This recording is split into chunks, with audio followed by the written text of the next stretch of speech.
कुठे जावं, काय आंदोलन करावं, कशाची पाहणी करावी, हा ज्याचा त्याचा प्रश्न आहे.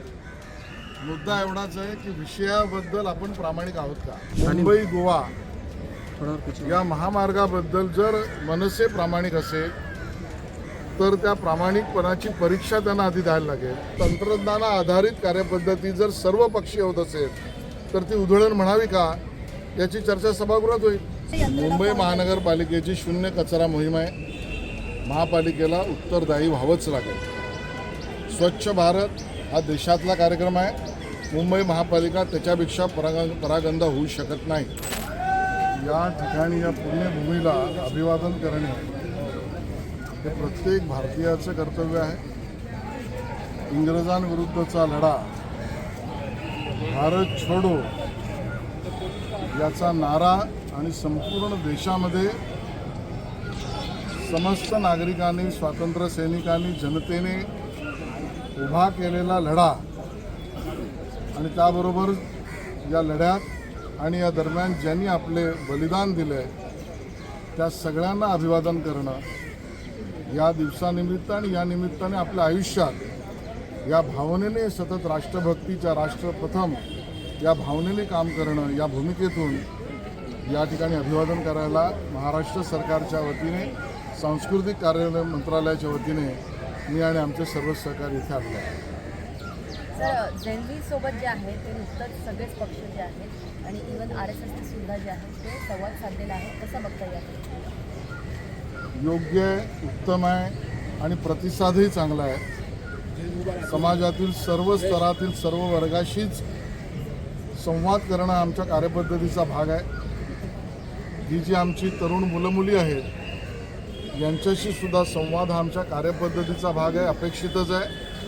आणि त्या पद्धतीने आमचा पक्षसुद्धा, सरकारसुद्धा या संवादाला महत्त्व देतो. सर, एकीकडे मुंबई गोवा महामार्गाचं काम जे आहे ते सातत्याने रखडलेलं आहे. मनसे अध्यक्ष राज ठाकरे स्वतः त्या ठिकाणी जाऊन खरं तर पाहणी करणार आहे आणि ज्या ठिकाणी कामं रखडलेली आहेत मुंबई गोवा आहे, कोणी कुठे जावं, काय आंदोलन करावं, कशाची पाहणी करावी, हा ज्याचा त्याचा प्रश्न आहे.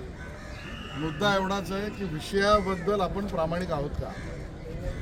मुंबई गोवा या महामार्गाबद्दल जर मनसे प्रामाणिक असेल तर त्या प्रामाणिकपणाची परीक्षा त्यांना आधी द्यायला लागेल. आणि ती परीक्षा अशी आहे की सन्माननीय राज ठाकरे असो वा मनसे हे त्यांचा मित्रपक्ष असलेल्या उद्धव ठाकरे आणि त्यांच्या सरकारला तुमच्या काळात तुम्ही या बाबतीत काय केलं, दिरंगाई कशी केलीत, कंत्राटदाराशी काही चर्चा, सल्ला मसलत केलीत का, असं उद्धव ठाकरे आणि त्यांच्या सरकारला विचारणार आहेत का, हा प्रश्न आहे.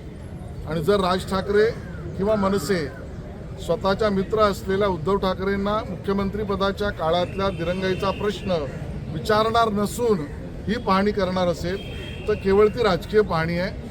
या मुळात विषयाशी गांभीर्यतेने पाहत आहेत असं मला वाटत नाही. सर, विरोधी पक्षात अंबादास दानवे आहेत आणि अंबादास दानवे आज संघाच्या एका कार्यक्रमामध्ये ते सामील झालेले आहेत. बुलढाण्यामध्ये संघाच्या कार्यक्रमामध्ये गेलेले आहेत. सगळ्यांच्या बुवाळ्या उंचवलेल्या आहेत. तर मतपरिवर्तन होतंय का विरोधी पक्षावर? मला त्याची माहिती नाही. अंबादास दानवेजी गेले का, कधी गेले, कशाला गेले. पण मी एक स्वयंसेवक म्हणून नेहमीच हे मानतो आणि आमची कार्यपद्धती आहे की आम्ही आणि समाज, स्वयंसेवक आणि समाज एकच आहे. स्वयंसेवक आणि समाज वेगळा नाहीच. आणि समजण्याच्या भाषेत सांगायचं झालं तर आम्ही असं मानतो आमच्यासारखे आजचे स्वयंसेवक आणि समाजातील अन्य उद्या होणारे स्वयंसेवक असं मानून काम करणाऱ्यांपैकी आम्ही आहोत. सर, मुंबई महानगरपालिकेचा पुन्हा एकदा भोंगळ कारभार समोर आलेला आहे. मुंबई महानगरपालिकेच्या 267 नगरसेवकांसाठी हायफाय टॅब जो आहे ते महानगरपालिका खरेदी करणार आहे ॲपल कंपनीचा. कसा पाहता ज्या पद्धतीने सर्वसामान्य मुंबईकरांच्या घरामधून उदलपट्टी महानगरपालिकेच्या माध्यमातून दिसून येते? पहिले गाडी खरेदी केली आणि आता टॅब खरेदी. या सगळ्याची चर्चा महापालिकेच्या सभागृहात होऊ शकते. प्रस्ताव आयुक्त आणतात, महापालिका त्याला आणि स्थायी समिती मंजूर देत असते. आणि टॅबचा विषयापुरता जर मुद्दा असेल तर मला असं वाटतं की तंत्रज्ञानाच्या आधारावरची कार्यपद्धती विकसित करणं ही काळाची गरज आहे. तंत्रज्ञानाच्या वापराला जी गॅजेट्स लागतील ते उपलब्ध करून देणं ही तंत्रज्ञानाची आवश्यकता आहे. आणि त्यामुळे तंत्रज्ञान आधारित कार्यपद्धती जर सर्व पक्षीय होत असेल तर ती उधळण म्हणावी का याची चर्चा सभागृहात होईल. सर, सिद्धिविनायकच्या मंदिर चोरी दानपेटीमधल्या पैशांच्या चोरी प्रकरणात आता चौकशी लावण्यात आली आहे, परंतु सातत्यानं विरोधक मात्र भाजपवरती टीका करताय की मंदिर देखील तुम्हीच बांधता आणि तुम्हीच मंदिरामधली चोरी करता, अशा पद्धतीची टीका विरोधी पक्षांवरतून होती. जे विरोधक आमच्याबद्दल असं अंगुली दर्शन करत असतील त्यांना माझं थेट उत्तर आहे, चोर मचाये शोर. जो चोर असेल तोच शोर करत असेल असं आमचं त्यांना थेट उत्तर आहे. सिद्धिविनायकाच्या बाबतीत सुद्धा चौकशी तक्रार आल्यावर करणं हे सरकारी काम आहे, ते सरकार करते आहे आणि त्यामुळे अशा पद्धतीने तक्रार आल्यावर चौकशीच करू नये असं विरोधकांना अपेक्षित आहे का? मंदिराच्या विषयावर सुद्धा, मंदिराच्या गाभाऱ्यावर सुद्धा राजकारण करणं आणि मंदिर पेटीवर सुद्धा राजकारण करणं हे विरोधकांना अपेक्षित आहे का? आणि त्यामुळे तक्रार आल्यावर चौकशी होणार हीच कार्यपद्धती आणि ते प्रामाणिकता आहे आणि त्यामुळे विरोधक चोर मचाय शोर अशी त्यांची भूमिका आहे. धर्मेंद्र प्रधानांची पहिली प्रतिक्रिया आली आहे. ते म्हणतात की जेनझींची दिशाभूल करण्यात आलेली आहे, त्यामुळे ही मोदींशी चर्चा करूनच या सगळ्या संदर्भातला राजीनामा दिला, अशा पद्धतीची पहिली प्रतिक्रिया सध्या माजी केंद्रीय शिक्षण मंत्री धर्मेंद्र प्रधान देतात. मी ती ऐकली नाही, ऐकून प्रतिक्रिया देतो. मुंबई महानगरपालिकेची शून्य कचरा मोहीम आहे. महापालिकेला उत्तरदायी व्हावंच लागेल. स्वच्छ भारत हा देशातला कार्यक्रम आहे. मुंबई महापालिका त्याच्यापेक्षा परागंदा होऊ शकत नाही. मुंबई महापालिकेला कर्मचारी, कामगार, वाहन व्यवस्था आणि वाहतुकीची व्यवस्था आणि कचरा साठवणे आणि कचऱ्यावर प्रक्रिया करणे आणि सार्वजनिक ठिकाणी शून्य कचरा करणे या गोष्टी कराव्याच लागतील.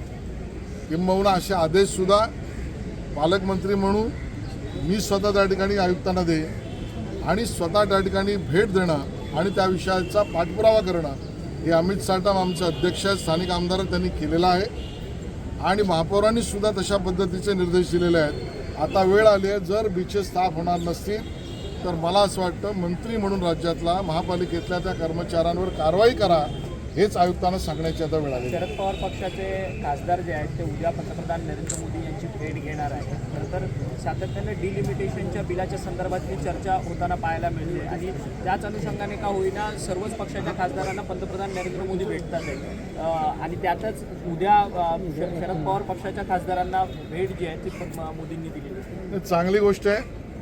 पंतप्रधान सगळ्यांना भेटत आहेत आणि सर्व पक्षीय लोक पंतप्रधानांना भेटत आहेत. लोकशाही परंपरेमध्ये संवाद हाच मूळ आत्मा आहे आणि त्यामुळे पंतप्रधान सगळ्यांशी संवाद साधतायत. यामुळे काहींच्या पोटात दुखत असेल, कारण एका बाजूने एक खोटं नरेटिव्ह, कथानक उभं करण्याचा प्रयत्न चालू आहे की पंतप्रधान बोलत नाही आहेत, पंतप्रधान भेटत नाही आहेत, पंतप्रधान संवाद करत नाही आहे. या त्यांच्या खोट्या कथानकाचे उत्तर आहे की पंतप्रधान सगळ्यांना भेटतात आणि सगळे पंतप्रधानांशी चर्चा करत आहेत. लोकशाहीमध्ये चर्चा आणि संवादाचं महत्त्व आहे आणि त्यामुळे कुठल्याही पक्षाचं, शरद पवार गटाचे असतील तर तेही संवाद करत असतील तर त्याचं मी स्वागत करतो. छात्रों की गूंज राहुल गांधी घेतात आहेत, विविध ठिकाणी ते अशा सभा घेतात आहेत आणि विद्यार्थ्यांना आव्हान करतात आहेत की कशा पद्धतीने पेपर लीक होते आणि त्याचसोबत सिस्टममध्ये कशा पद्धतीने घोटाळा आहे, ह्या सगळ्या संदर्भात ते विद्यार्थ्यांशी संवाद साधतात. पहिलं छात्रों की गूंज याच्यावर मी प्रतिक्रिया देणार नाही, पण त्या कार्यक्रमानिमित्त राहुलजी गांधी यांना मी नक्की सांगेन, पहिली अपने पार्टी के अंदर की गूंज तो सुनिए. आपले सहकारी आपल्याबद्दल काय बोलतायत, आपल्या सहकाऱ्यांचा आपल्यावर विश्वास आहे का, आणि पहिलं पार्टी के अंदर की गूंज सुनिए, बाद में परिवार की गूंज सुनिए. गांधी परिवार में गूंज क्या चल रही है ते आपण आपल्या बहिणीचे पती यांचं पहिलं ऐका आणि मग छात्रों क्या गूंजच्या बाबतीतली प्रामाणिकता सिद्ध करा.